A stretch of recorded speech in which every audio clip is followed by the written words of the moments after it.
you, Cherry.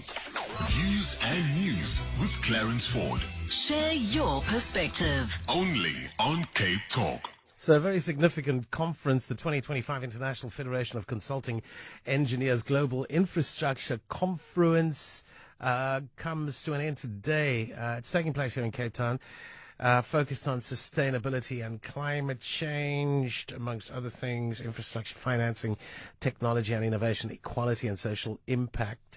Of course, significant the location of this conference in South Africa. It's got a lot to do with our presidency of the G20 in 2025 and for matters that are going to culminate a little later on this year. Joining us on the line is Tina Karlberg, the president of Sweco International AB and division manager of Sweco Sweden Export Division, and also a new board member of FIDIC. It's good to have you with us, Tina. Welcome. Thank you very much. Tina, there's a lot of us not unfamiliar with the International Federation of Consulting Engineers. Who do you represent and what do you represent?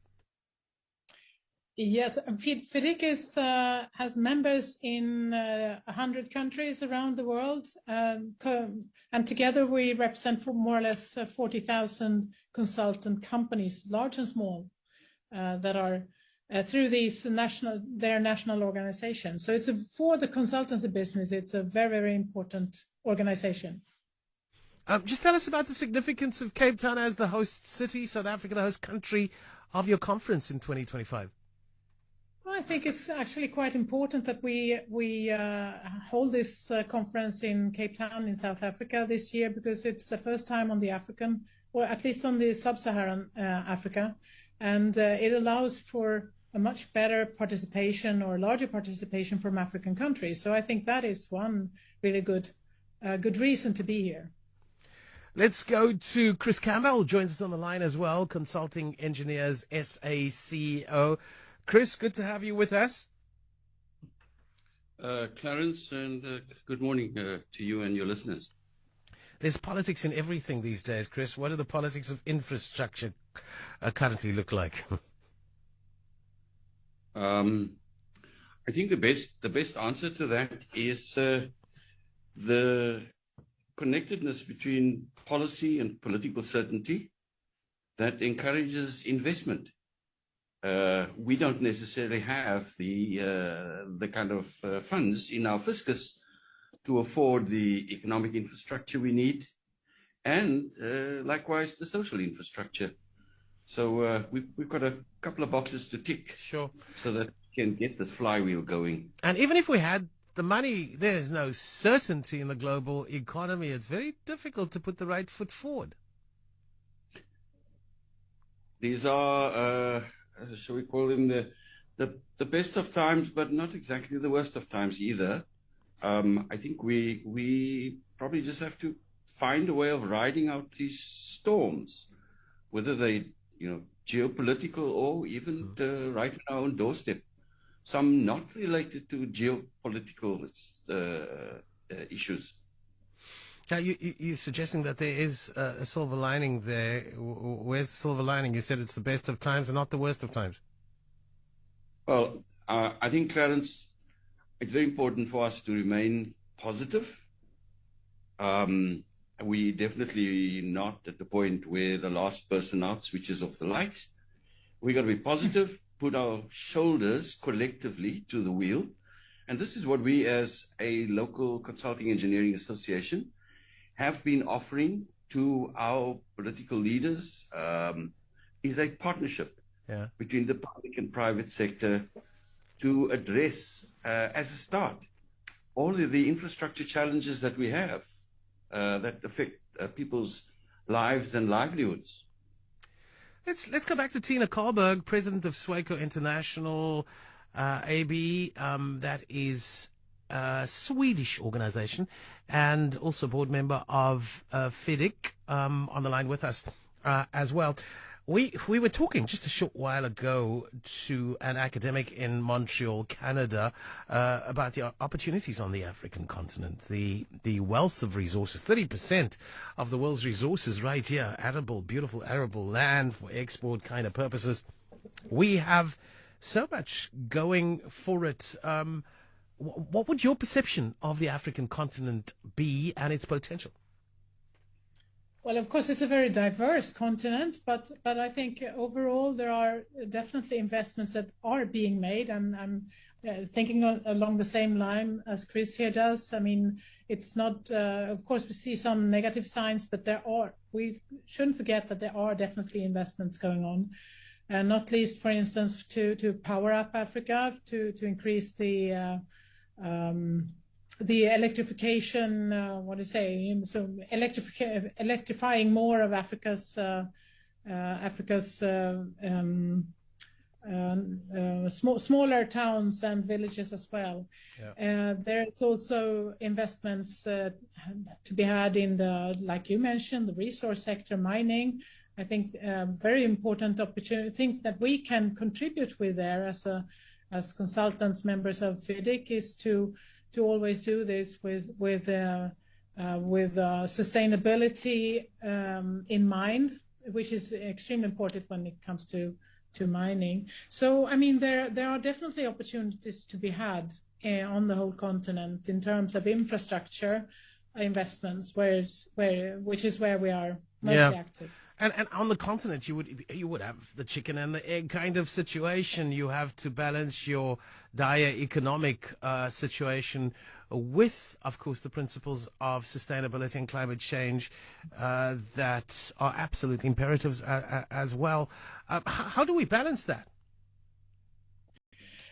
We actually did talk yesterday about how to balance the question about climate and investments, and I think we agree within the organizations that there isn't one size that fits everyone. We need to have different approaches depending on the opportunities that we have in different countries. So everyone can actually do something, and we are just in a matter of days, I think, releasing a guide, a toolbox for engineers to use to understand how they can integrate the questions of climate. I think this is also possible to use for other aspects such as resilience or biodiversity. How do you integrate those questions in your products, regardless of where you are on the globe? That was one of the big discussion points at the conference. Green infrastructure, financing, just energy transition. Just going back to you, Chris, we're not unique South Africans, and I believe discussions have explored innovative funding models, including public-private partnerships, to close a very significant infrastructure finance gap. We, of course, have rising global debt as well, adding to the challenge. What did you glean from the conference? Tell us again, what is the silver lining? Look, again, I think, Clarence, you can call me the eternal optimist. The glass has to always be half full.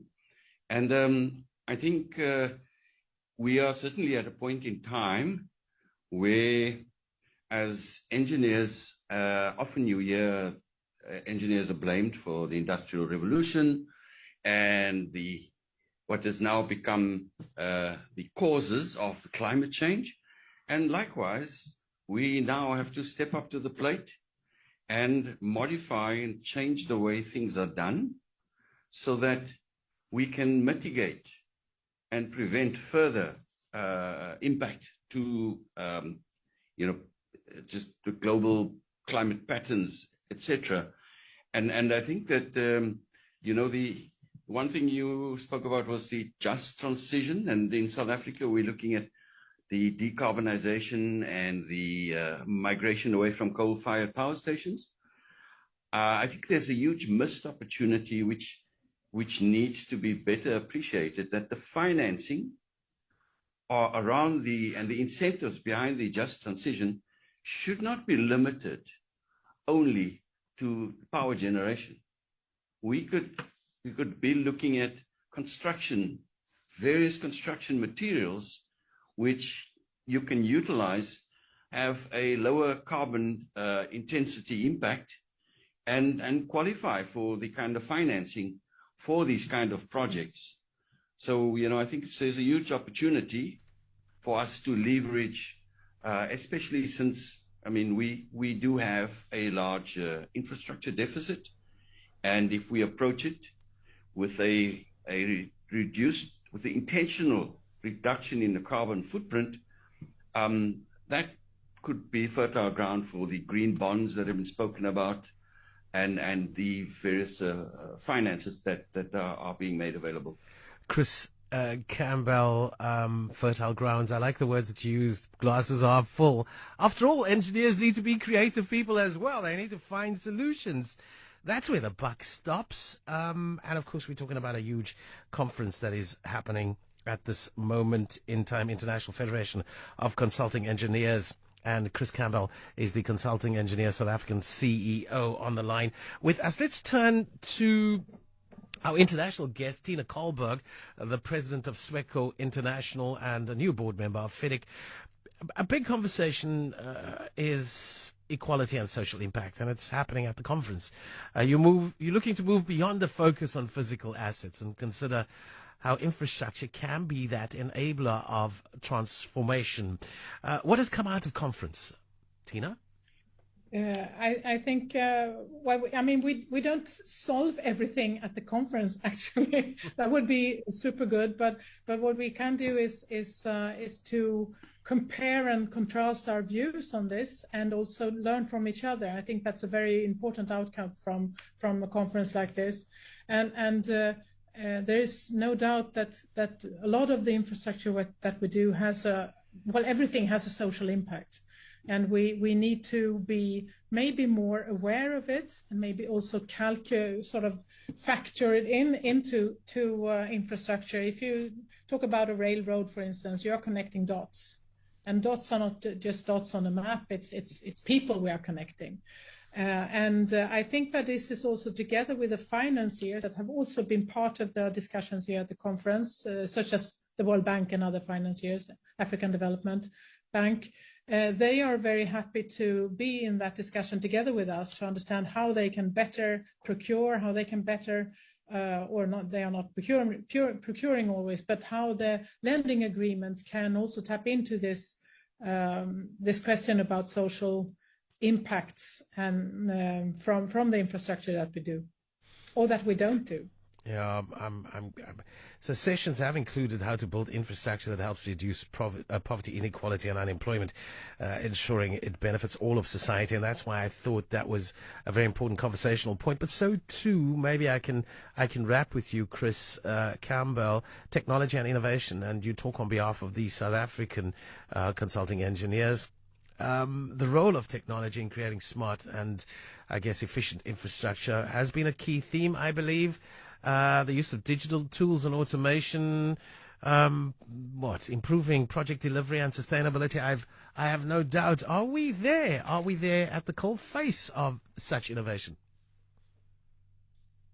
Clarence, I think very importantly is we need to see the technology as an enabler, as a tool, not a replacement of the human. I don't think that anywhere in the world would people run the risk of completely abdicating their responsibilities as engineering professionals and even in other professions. So, are we embracing it? Yes, we are, certainly. But they have to be seen as tools that get used in conjunction with the actual expertise. Because, unless you know what the outcome should look like, you may find yourself simplistically believing that the technology or the tools have simply given you the right answer, only to find that that's not quite true. So you got to have that balance. Might it help you be more efficient? Yes, but at the end of the day, there's no room for errors, because it would be very difficult to have any form of professional indemnity for a computer. The human responsible for the design still will carry that liability, and so there will never be, that kind of sit back and hit one button and it's all done for you. Voila. And voila, that's the end of our time. Tina Karlberg, thank you for your time. Chris Campbell, thank you for your time. Some insights then into this conference happening at this moment in time, of course, here in South Africa because of us chairing the G20, which goes down a little later on this year. Some more Chuck Norris. I want to go with some Chuck Norris. Lisa may be questioning the supernatural